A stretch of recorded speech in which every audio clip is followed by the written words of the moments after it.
Chers camarades, je vous adresse le salut fraternel des adhérents de la section FO de la CAF de Maine-et-Loire, dont 9 sont aujourd'hui dans la salle. À la CAF comme ailleurs, et comme dans tous les organismes de sécurité sociale, la politique de restriction budgétaire a des traductions précises, que le syndicat est amené à combattre au quotidien pour la défense des revendications du personnel. L'instrument de ces économies, ce sont les fusions des organismes et les mutualisations de tâches entre organismes. Avec la fusion des caisses d'Angers et de Cholet opérée en novembre 2011, ce sont ainsi 15 postes de gestion administrative qui ont été supprimés, tandis qu'une plateforme téléphonique régionale qui assume déjà les communications pour les CAF de Maine-et-Loire, de la Vendée et de la Sarthe se met en place sur Cholet avec des CDD. Sur cet aspect, FO réclame bien sûr le passage de ses agents en CDI. Nous pouvons mesurer l'écho que rencontrent les revendications mises en avant par FO dans le personnel en termes d'embauche, de rémunération ou encore d'exigence du maintien des services et des postes dans un contexte où la régionalisation s'avance. Lors des dernières élections de représentants du personnel en décembre 2011, nous avons pu maintenir notre pourcentage de représentativité, 32%, malgré cette fusion des organismes qui donnait un avantage indéniable à la CFDT, seule présente sur Cholet.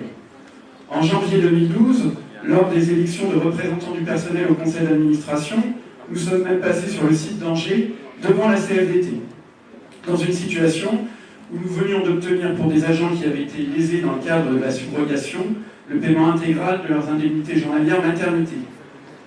Certes, à la CAF de Maine-et-Loire, le service des prestations est particulièrement à jour du point de vue du traitement des dossiers. Nous en sommes même à aider les autres CAF, Rennes, Tours ou encore Chartres.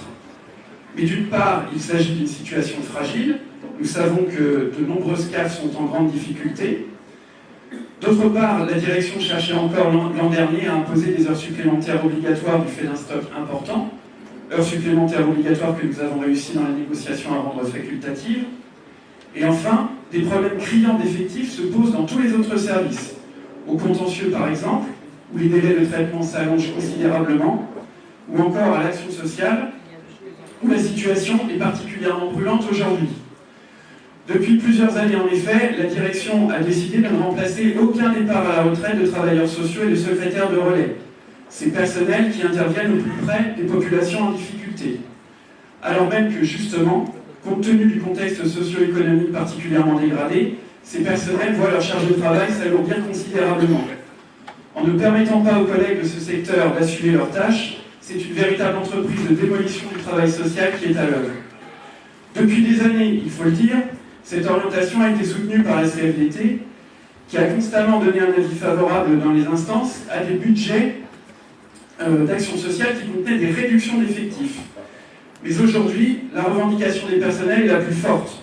Et depuis 2 semaines, le personnel de la CAF, c'est bien le personnel de la CAF, qui se regroupe sur une plateforme revendicative qui réclame le remplacement de tous les personnels d'action sociale et également le maintien des services et des postes sur chaque site de la CAF de Maine-et-Loire, ce qui concerne évidemment tout le monde. Et ils le font aujourd'hui avec l'intersyndicale FO-CFDT, cette dernière étant obligée de dénoncer aujourd'hui des budgets qu'elle a avalisés hier.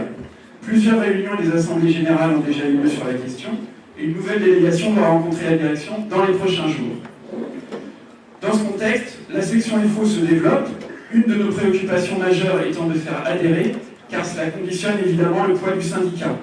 Le poids du syndicat, c'est aussi un atout pour la défense des personnels et donc de la sécurité sociale, car nous le savons, beaucoup, au nom de la politique d'austérité, aimeraient aujourd'hui voir nos organismes changer de nature. La destruction de ce qu'est la sécurité sociale, cela prendra notamment la forme de toute réforme du financement des prestations familiales via la TVA sociale ou via la CSG. Donc pour défendre la sécurité sociale et ses employés au profit de tous, assurés, allocataires et cotisants, nous le disons, il faut que les FO soient forts. Pour cela, vive l'Union départementale Force ouvrière. Merci à Daniel pour ses conseils avisés et pour le travail accompli. Et vive la Confédération Force ouvrière.